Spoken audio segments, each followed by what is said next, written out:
Well, good morning. Something a little bit different this morning. We have a resident missionary who's not here with us all the time, Andre. Andre and his wife are on their way to Kenya right after church today, but he's going to speak to us for just a moment about what's happening in Mexico. I know he's an African ministry, but he also has ministry in Mexico. So let's welcome Andre to the stage to share with us. Morning. It is always great to give an update on what God is doing. And so Crosswinds have been part of us helping in Mexico. We are working there now for the last 8 years as well. And one of the churches there, Pastor Hellos, he went into this village and started a church. He went there 8 years ago. It took him about 2 years to get the church to go. And they were persecuted from day one. From the moment they start, they were under persecution from within the church. And from who's supposed to be their fellow Christian brothers and sisters in Christ. And so the Roman Catholic Church of the village have tried to run them out because they came in and preached the gospel. And so they were stoned, they were beaten, they were thrown into prison. At one of those times when they were stoned, they actually hit his child's eye, and we had to help at that point to get the child to get surgery to rescue his eye. What is amazing about that story is that the person who threw the stone that hurt the boy and nearly made him to lost his eye, since then I've got saved and is now a member of the church. And so their diligence in standing through all this persecution have even helped them to share the love of Christ to those who are their enemies.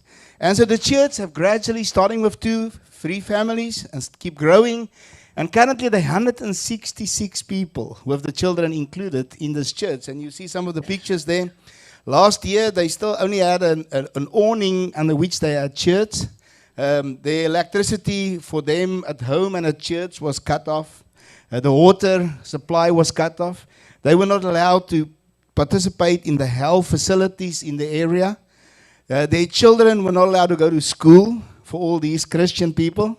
And so some of the teachers who are in this church is helping the children to just learn how to read and write. And so they hope in the new year to actually start a new school, private school there for their kids so that their children can also be educated. And so they're openly, daily persecuted. Just in December, it was public news in Mexico. One of their members, a lady, was tied to a tree in the middle of town, and the leaders of the village was beating her to such a point in public, before the public, that she ended up in hospital for 1 month, having to recover from her injuries.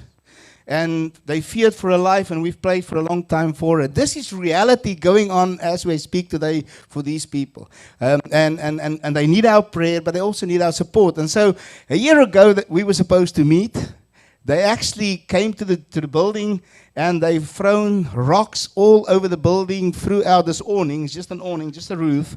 Throw rocks there. The pastor phoned and said, I no longer can come to Monterrey, won't be able to be part of the celebration. Me and my children had to go and clean this property so that we tomorrow can have church.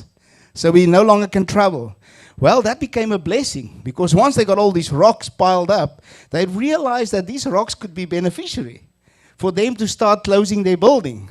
And so they mentioned that and say what was a curse have now become a blessing, and they could use those rocks to cut up in stones for putting the foundation and the floor down. And eventually we helped. Crosswinds sent also money towards this, and Hands on Africa. And as you can see there, they are building the building. They're now at the point where they are putting up the roof. They removed the roof and are putting it back up now. And they now have actually a building where they'll be able to close up. In the week, whenever they have a meeting, they have to meet at 9 p.m. at night.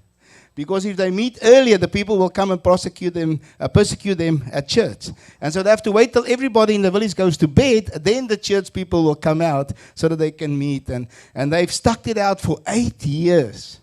Being in prison, being persecuted openly. He was just thrown in. At the same time, when the lady in December was beaten, he went there and tried to stop them. So what they did is they took him into custody and put him into prison because he's trying to help her and try to rescue his member.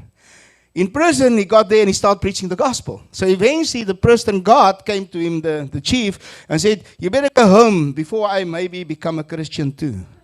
And so he sent him home because he was afraid that this gospel will convict him. And so please pray for Pastor Hellos and his church and his people. They are standing out there in the midst of tremendous persecution, but God is blessing them. And the more intense the persecution becomes, the more the church grow. And thank you, Crosswinds, for being part of that, for sharing in that. And pray for us as we're going into Kenya. Just had a call this week that in Kenya they have political uproar, and they're running the streets and protesting against the election that was already a long time ago, but now still being challenged.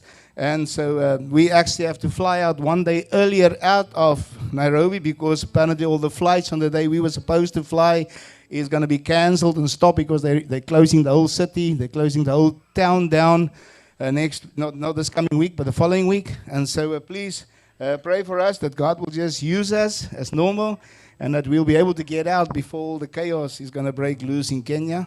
And pray for Kenya that God might intervene in this week and get this all stopped and cancelled, and that none of this will come. But yeah, God is at work, and the more the persecution comes, the more people do turn to God. And so we're grateful for that, and we're grateful that we can be part of His ministry, be part of this church, and may God continue to use you as a church as well in a mighty way. Amen.